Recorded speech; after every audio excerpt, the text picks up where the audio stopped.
All right. Hello, hello.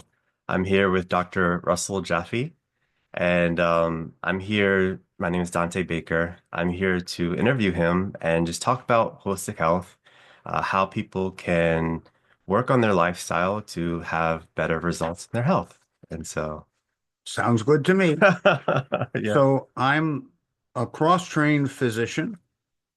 You can say that I'm integrative or holistic or comprehensive or whatever. I am not alternative to anyone. I do believe that the facts are clear.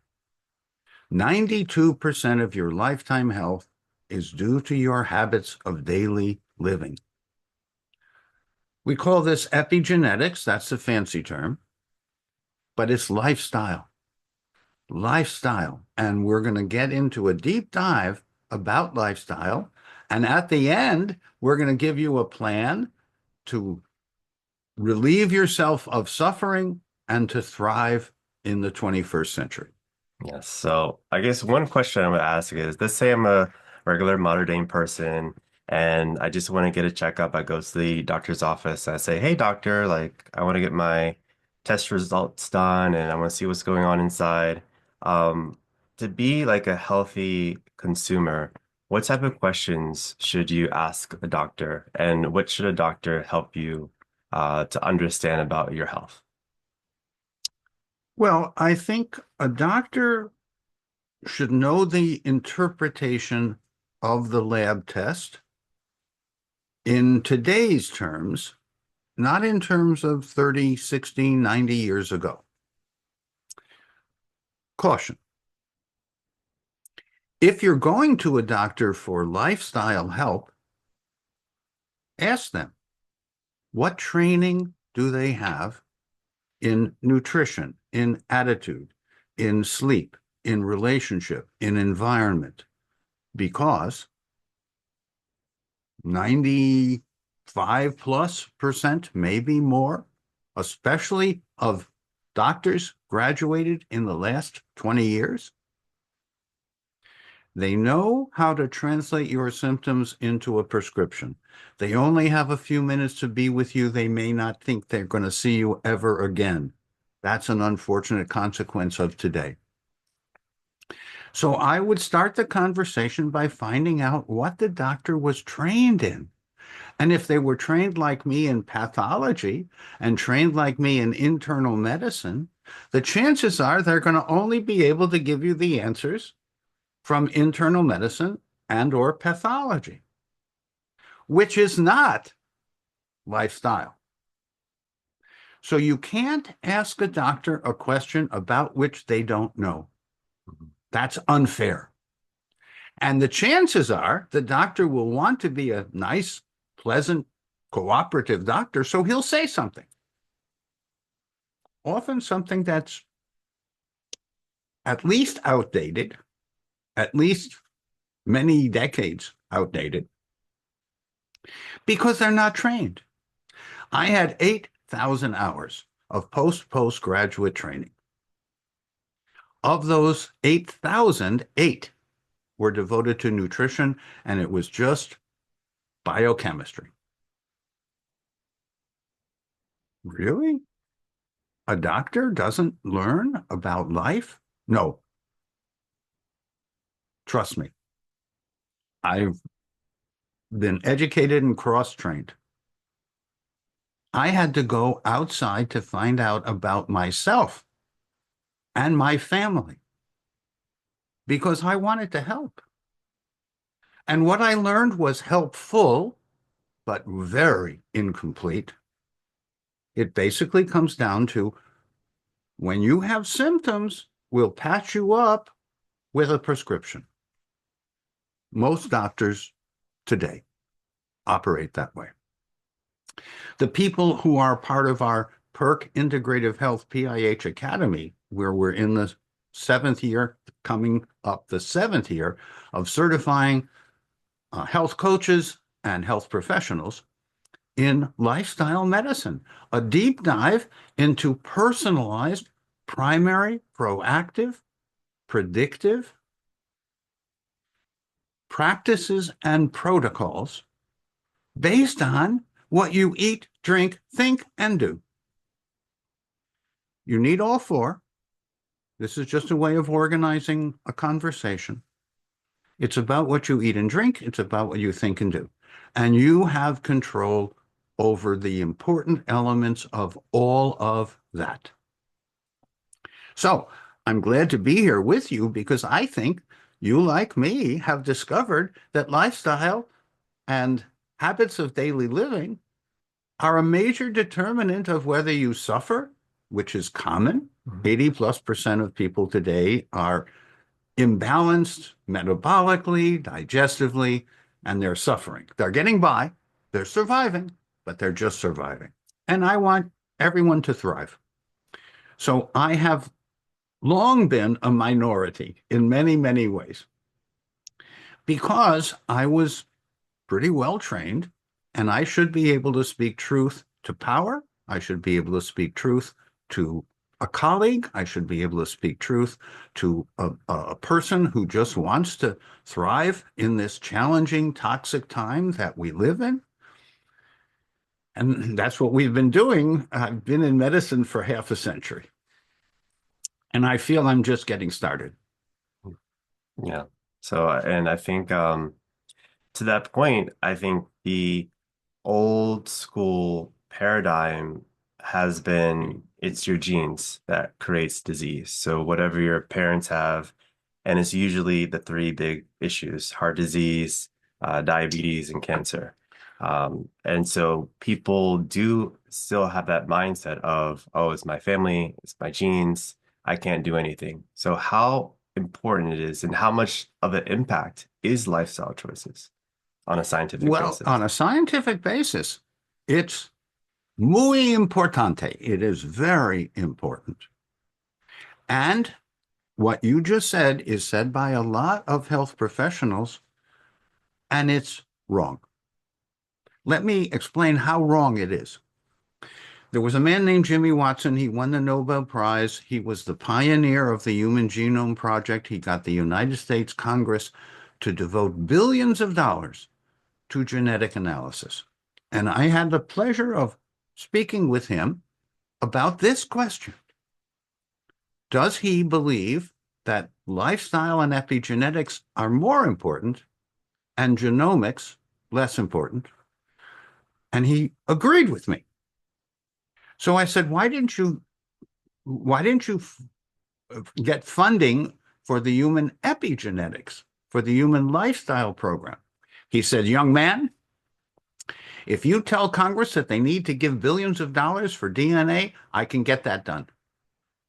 If you tell congressmen that they have to change their lifestyle, I'm not sure I could get that done. So we have spent something over probably $30 billion on genetics. And one of the premier researchers in genetics is Eric Lander. He advised President Biden on science. He's back at the Broad Institute at MIT and Harvard. And here's what he says. If I study your entire genome, DNA, RNA, and everything, I can modulate, that is, I can interpret this in regard to diabetes, which is the best studied genetic disease, by 10%. What does that mean? Well, if you're human in America, you have an 8% chance of getting diabetes. And diabetes has many adverse consequences: cardiovascular, cancer, autoimmune. But we're just talking about diabetes. He says, if I spend many thousands of dollars to do everything that we know about your omics, your genetics, I can maybe shift this by 10%. And what he says is, if you're told that you have a 7.2% chance of getting diabetes, or an 8% chance of getting diabetes, or an 8.8% chance of getting, what are you going to do differently based on that small difference in percentages? Now, more importantly, one of the great illusions is that we age. Aging is an artifact. Aging is an illusion. Aging means too little of the good stuff and too much accumulating of the bad stuff.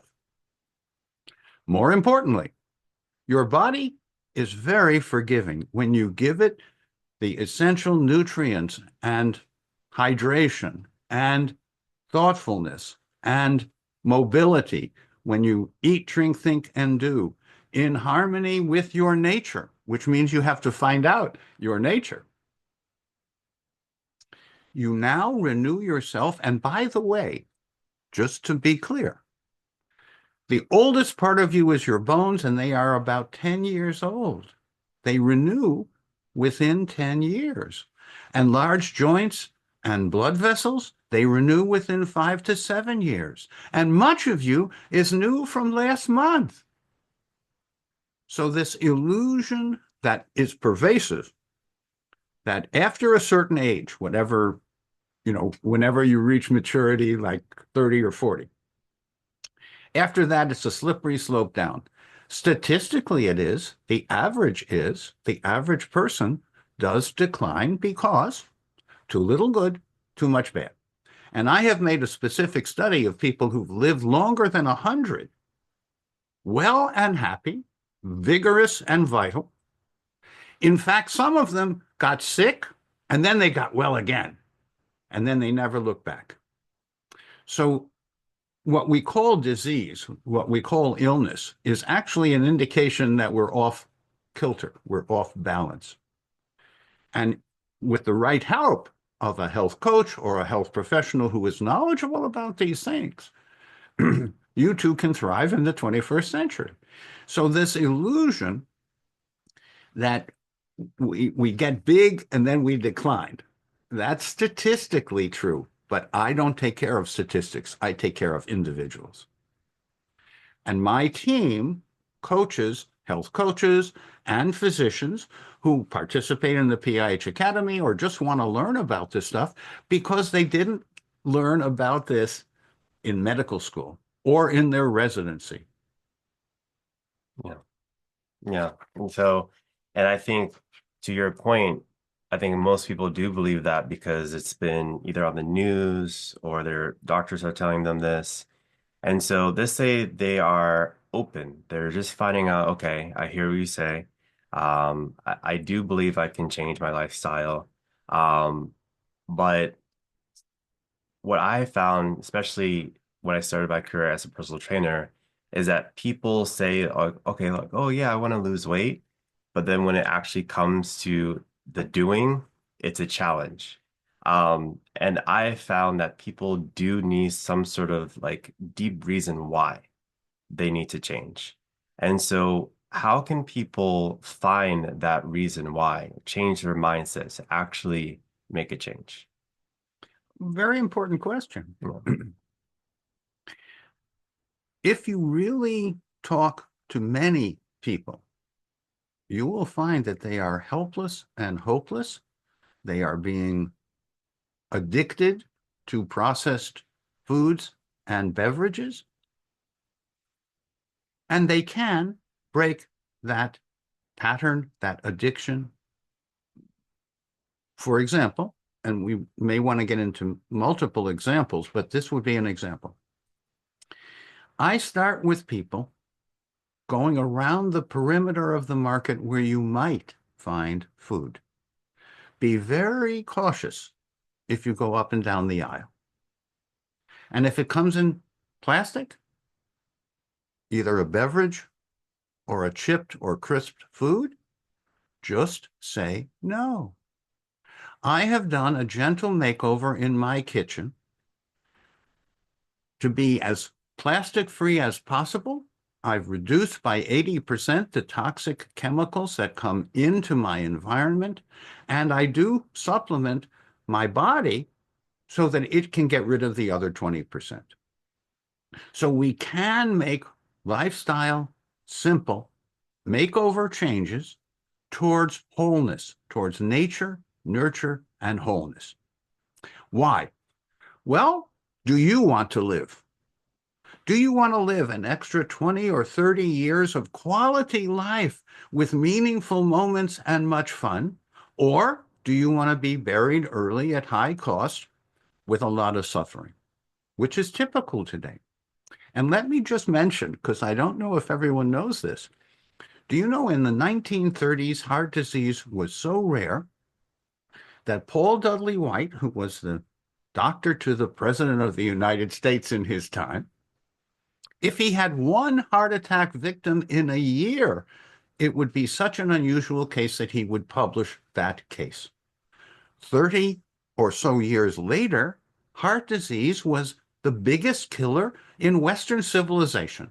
And today it is pretty much rivaled by cancer and also autoimmunity, all of which are lifestyle conditions.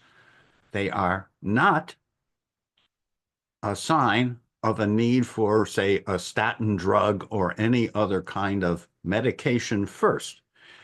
I am comprehensive. I might use a medication after I tried lifestyle and physiology first. In the last 40 plus years that I've been practicing this way, I have very rarely needed to write a prescription except occasionally for desiccated thyroid to help someone with thyroiditis. So there is enormous opportunity. If you care about yourself, if you care about your loved ones, if you care about your community, if you care about your ability to make a difference in the world, pay attention because you have huge opportunity not findable in the pharmacy. Yeah. Yeah, very true. And I think so it's really their environment. Environment has changed. The supermarkets, the advertisements, the corporations, the government, and they are in some way they are a product of their environment. Mm. And so if people need to, I think, just really eliminate those distractions and be able to go into the grocery store with a focus. Like I'm going here to get fruits and vegetables, I'm going here to get this and that. And so would you say it's about your plan of action of what you need to change in your daily routines, like going to the grocery store, what you watch, and then how you take care of stress, what do you do to take care of stress, all those things. Is it the Well, habits? eat, drink, think, and do. We can get into each of those, and I can make some specific suggestions that have helped many thousands of people and can help you too. So, with regard to the market, buy whole foods, buy vine ripened seasonally appropriate foods. Just outside here, we don't have a front yard, no lawn to mow, but we have a 15-year-old permaculture biodynamic food forest, which provides herbs and some vegetables and some fruit. And I feel very good when I go out and harvest parsley, sage, rosemary, and thyme and bring them in to add to whatever else we're eating. Now, once you're inside, notice I said vine ripened. You might want to go to a greengrocer, or you might want to grow yourself or participate in a community um, garden. The last few days of vine ripening add enormously to the nutritional value and the taste. So around here, food tastes better because it is fresh, whole, and vine ripened. Now, we happen to belong to a CSA. It happens to be a biodynamic CSA. So once a week, we get very high quality, very fresh produce and other items. For example, every other week, we get a loaf of bread. This is real bread. Most of what you get as fluffy things that are white and wrapped around food are called Charliewood bread, which means the yeast never rises. They just violently shake the ingredients for a certain period of time, put it into a loaf pan, and it comes out looking like bread, but it's not bread. I have a friend staying for a week, and he enjoyed this. It was a raisin whole wheat bread. And if it's biodynamic, I will have a little bit. If it's commercial, I just say no. Because I know as a biochemist and as a physician how much processing, how much preservatives, how much harmful chemicals have been added to that to prolong shelf life, but not to increase healthfulness. So, yes, you need a health coach or a physician or someone who can help you make that transition as smoothly, as easily, as gracefully as possible. You're welcome to come to my home and take a look in my kitchen. And what you'll see is a lot of interesting herbs and spices, a lot of interesting whole foods that are fresh. And what I was taught by Beatrice Trum Hunter, a wonderful nutritionalist from decades ago, but B. Hunter, she said, eat foods that spoil, but eat them before they do. Oh, okay. I don't want a long shelf life fill in the blank because I'm quite sure that the chemicals and preservatives that allow for that long shelf life are metabolically harmful. We didn't know this.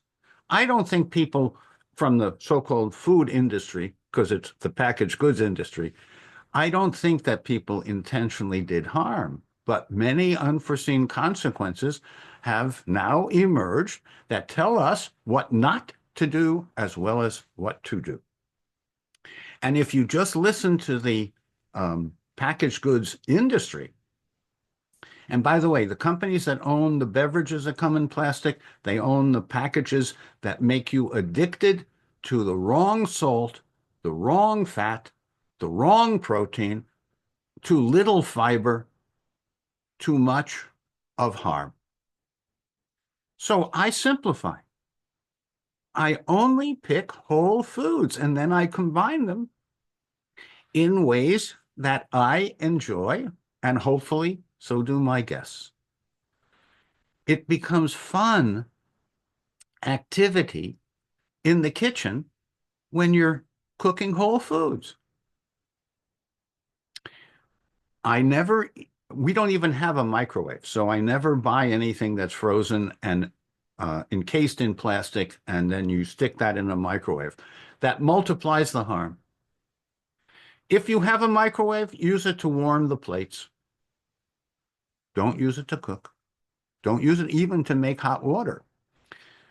There is evidence of molecular rearrangements induced by the microwaves that form harmful consequences. Well, I just say no to that. Now, we do have an air fryer, and sometimes I marinate a vegetable and prepare it in the air fryer. Of course, my air fryer is plastic free. Many cheap air fryers contribute harm. You don't you don't see it, you don't smell it, you don't notice it, but it slowly accumulates harmful forever molecules that are hormone disrupting, that impair your restorative sleep, that make you feel and function less well. And you just think, oh, that's inevitable. And I say that's not inevitable, that's your choice. So we have to choose differently. We have to know how to choose wisely. And it usually helps to have someone make us smart quick. Mhm. Yeah, so then let's move. So you talked about food. Now let's get into water. So why is water important with what's important about filtration, spring water, reverse osmosis when you shower, and then also when you drink? Why is it important to look at water? Well, at NIH, we proved that if you're even 1 or 2% dehydrated, if you're only a little bit dry, that's a major burden on your brains, on your heart, on your lungs, on your organs, on your infrastructure, on the whole of you. So, how do you know you're well hydrated? Well, you urinate every 2 hours while awake. What does that mean? That means I drink 4 liters, that's a gallon, approximately a gallon, of liquid a day. I eat wet foods.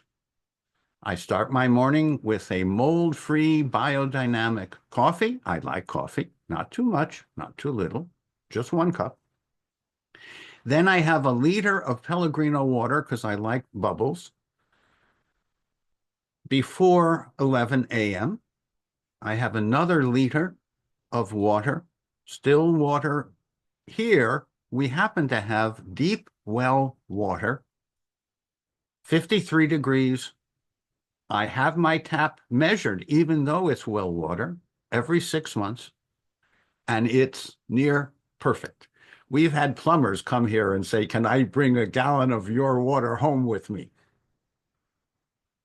So what you drink, the quality of what you drink accumulates. Very often your tap water has lead or other toxic metals. Your tap water may have other runoff chemicals. The water that comes from your town water system probably, almost certainly, has more harm than you need. So don't assume that what comes out of the tap is healthy. It may be gray water. Gray water means not potable water. It's not drinkable water. Really? Yes. There are over 10,000 water systems in this country out of the 15,000. 10 out of 15,000 water treatment centers know that they have too much toxins in the water and they don't have the budget to remove them. My friend was on the water board of Tarrant County because he ran a company that needed clean water.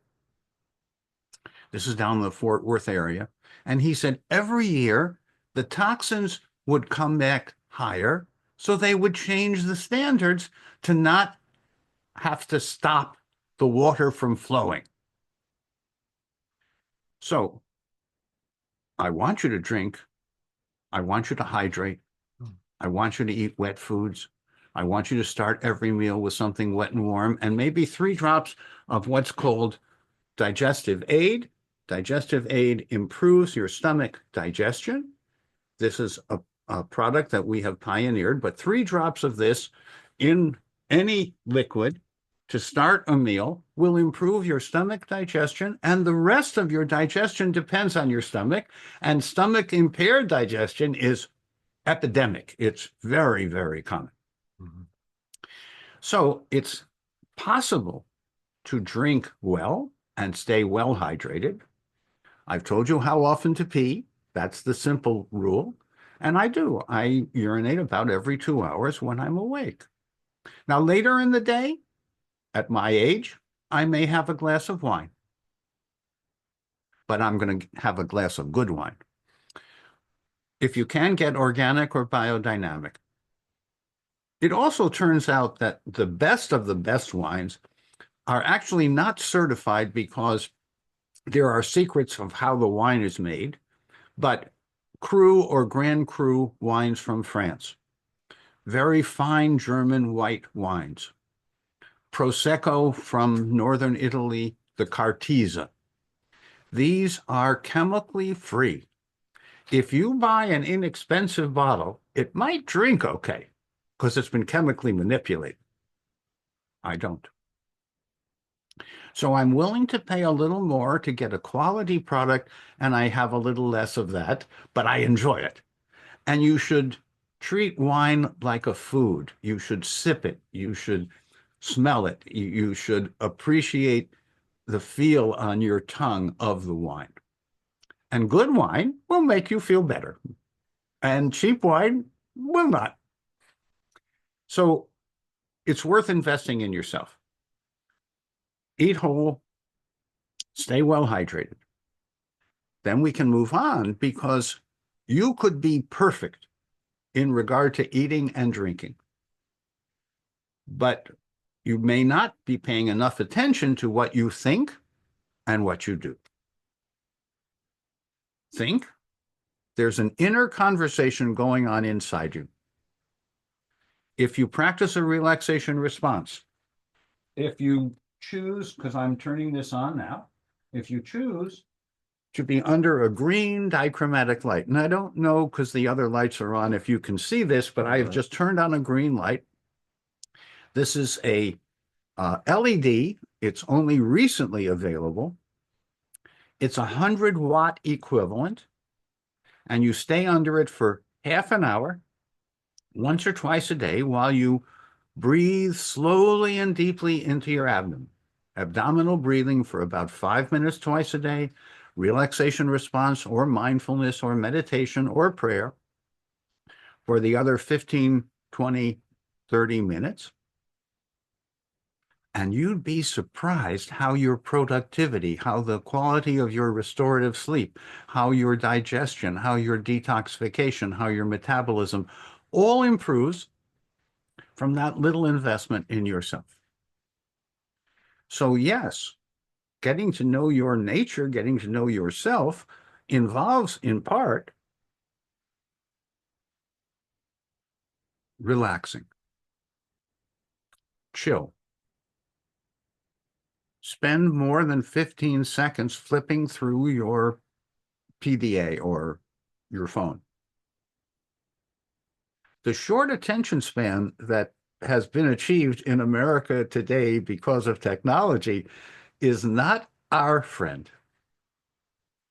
I remember, because I'm old enough, when you would listen to an entire opera or an entire symphony, and then someone would explain the meaning of that. Today, I'm told that 15 seconds is now a long period of time. Well, who's in control? The machine or you? I want you to make wise decisions that are so valuable that within a few weeks, not within 20 minutes, if you have a problem and you need to solve it in 20 minutes, I don't know the answer. But if you have a problem and you're willing to give me just a few weeks of practicing a whole person system, I can tell you there are very few people who have not been astounded and in deep wonder and amazed at how true this is, because they didn't hear it from other people.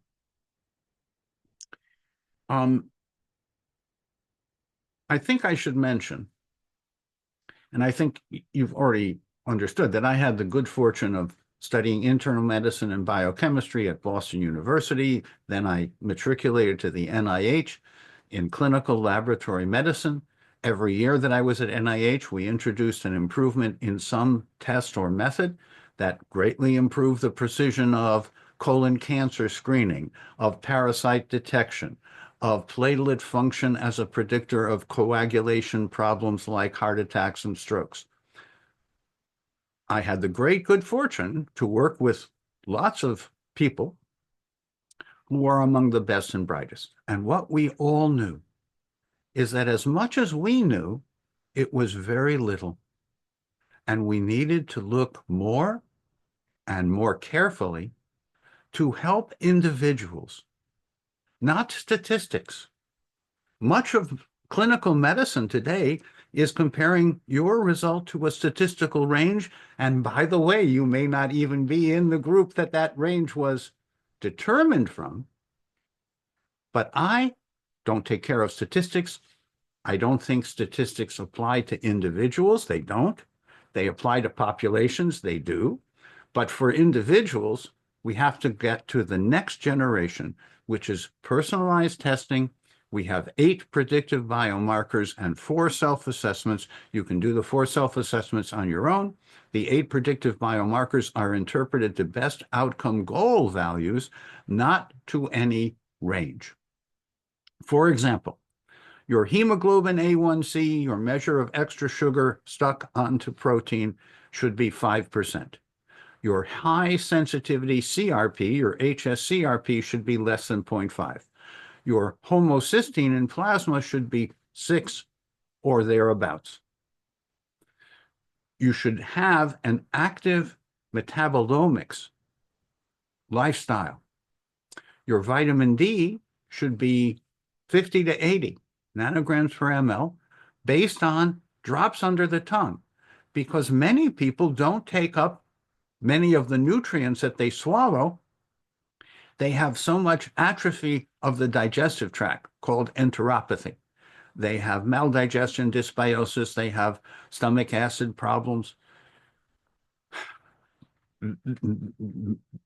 Digestive disturbances, the microbiome of the body, is in constant communion with your metabolism and detoxification system, with your awareness and your ability to enjoy life. So it's very important for the microbiome and digestion to be healthy and feeding nutrients to the body, not feeding foreign invaders, pathogens, parasites, food remnants. We've been deeply involved with accurate detection of food sensitivities, and we're still automating those kinds of procedures. So what you think is important, and relaxation response and green light, and just listening to great music if you like that, watching a candle if you like that, following someone who guides you in Hatha Yoga or Tai Chi or Traeger Mentastics or Feldenkrais technique. Just pick the one you like and practice. How do you get to Carnegie Hall? Practice. And I think then the last two that I was thinking about in terms of how to have a holistic lifestyle routine is good relationships and also breathing. Yes. So what's the importance of having good connections with family, friends, intimate partner, and then also your community? How does that play a role in your health? Well, there are different seasons to a life, but the important thing is that we are social creatures. Very few of us are meant to be solitary. If the people around you are conscious and getting healthier, you get healthier. If the people around you are deferring or unaware, you get unhealthy. So who's around you becomes very important. And at least in the beginning, it's okay to say, this person lifts me up. This person makes me feel better. I want to hang out with them more. This person might even be a relative, brings me down. They want me to be helpless and hopeless like they are. I don't recommend starting your journey towards health by reforming your loved ones or your family. I recommend you take a look at whether the relationship brings you up and nourishes you. Does it lift you up or does it bring you down? Very often we assume that we have to hang out with people who bring us down because they're our family or they're in our environment. I think this is a very important choice. I happen to come from a very dysfunctional family, and the mother of my children also came from a very dysfunctional family. And when we got together, our understanding was no children. We would enjoy each other, but we didn't want to visit upon the next generation what had happened to us. And then, in a sense, we graduated. I was able to overcome the traumas of my childhood, and she was able to overcome the traumas of her childhood. And then we had 2 children. And she was a very fine artist, a bronze sculptor before. And she said, look, I'm going to have to give up doing bronze sculpture because I'm going to sculpt the children for 20 years. They're very secure. They knew who would feed them and drop them off, who would pick them up and feed them again, who would love them. So I'm very grateful for that time when she devoted herself like an earth mother to the children and therefore had less time for me. Different phases of a life. But we both loved the kids and we both took great joy in the meaningful moments that we had with them. So is relationship important? Muy much important. And it's much like a choice. So I had to say no thank you to some of my friends and family for a period of time until I could be with them without picking up their suffering, without picking up their bad vibes. The other part, can you learn to breathe under stress? If you practice abdominal breathing for even a few months, you will find that you can keep breathing when the trauma around you looks turbulent. But at the eye of any storm, it's always peaceful. And I choose to stay at the eye of the storm, literally, when all around me is chaotic. Because I know if I get drawn into that maelstrom, it won't help me, it won't help them, it'll all be chaos. So I have learned to breathe under stress. Seems so simple. And the practice is simple. The reward is enormous. Because I learned from Bhante Dharmawara, a monk that I had 30 years as his student, how to breathe under stress and why it was very important to be able to not be stressed and stop breathing like most people, but still keep breathing and stay at peace regardless of the turmoil around you. And then maybe you'll find something that is beneficial to all, not just to a few, in the midst of that turbulence. And again, when you have the experience, it's a little bit clearer, but I've had the experience over decades. And I am very grateful to those who taught me how important it was to keep breathing. That's awesome. So you just talked about a whole plan, external and internal, what you do outside, and then also how you look, what to look for inside. That means the testing is important, knowing your biomarkers, knowing how much vitamins you have, all these things. And so um, just go over just a little bit more about why is it important to take certain tests to see like, yeah, what you're needing, what you might be deficient in. And then what's the process? I know people do either like blood, hair samples. What's the process like? Yes. So you start with 4 self-assessments. Are you hydrated? We have a self-test to determine if you're hydrated. Right now, I'm hydrated. Most people would have their skin relax slowly and be 1, 2, or 3% dehydrated, and you can correct that by taking in more healthy fluids.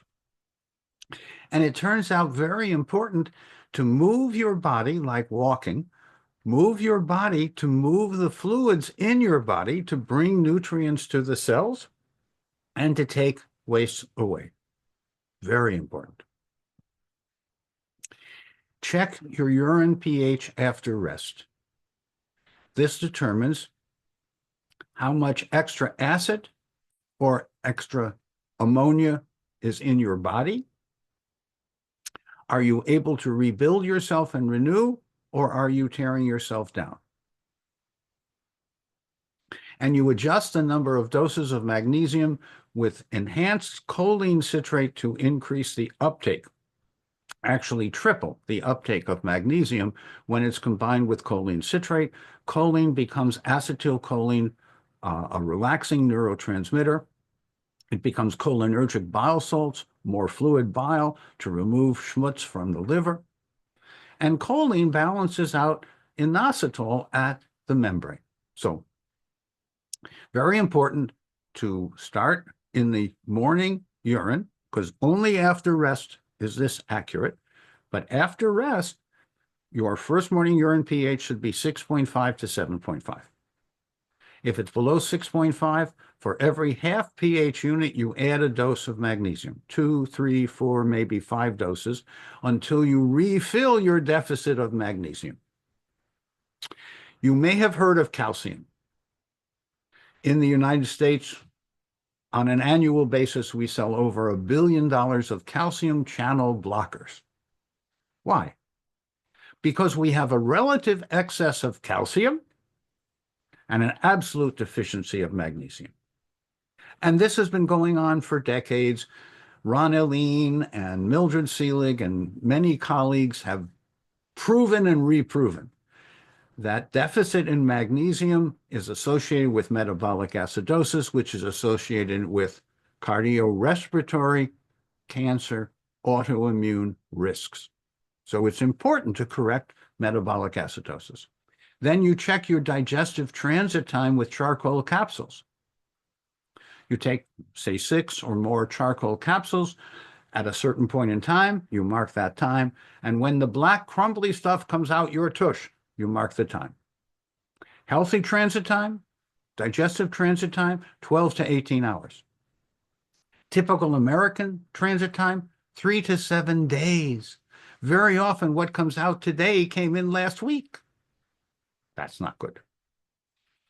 And you then check how much ascorbate of nature's ascorbate, how much nature's vitamin C you need to cleanse. You do a C cleanse.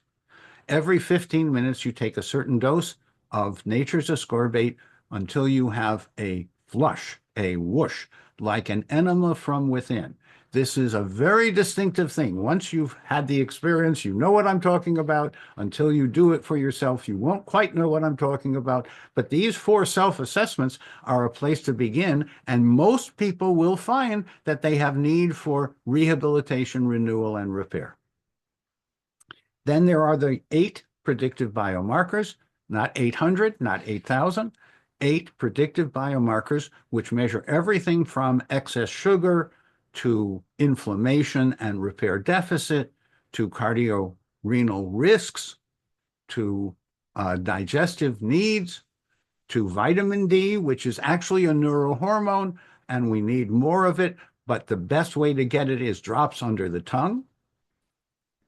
And then your omega-3 index, which should be more than 8%, your balance of omega-3 to omega-6. According to Artemis Simopoulos and others, today we have massively imbalanced because of food changes and food processing to take in too much omega-6 and too little omega-3. So most people need EPA and DHA omega-3, but it should be distilled under nitrogen because oxygen would damage it. And guess what? Fish swim in an ocean that is intoxicated. So you need to distill to remove the toxins and then concentrate the beneficial omega-3. Then you micelize that into a soft gel, as we have pioneered, and you have an exceptional ability to restore your omega balance. And then there's an unusual test. It's called 8-oxoguanine. It's a urine test. It should be less than 5. It is the marker of damage to your DNA. But good news, if you want to protect your DNA, if you want to renew your DNA, the essential nutrients, the B complex and other vitamins, the minerals, both macro and micro, the cofactors that we need, the fiber and the probiotics that we need to have healthy digestion, are now all available.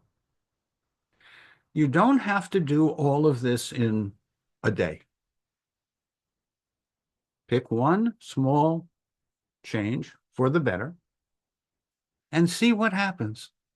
Experience the delight of discovering that within a week or 2, you're beginning to feel and function better.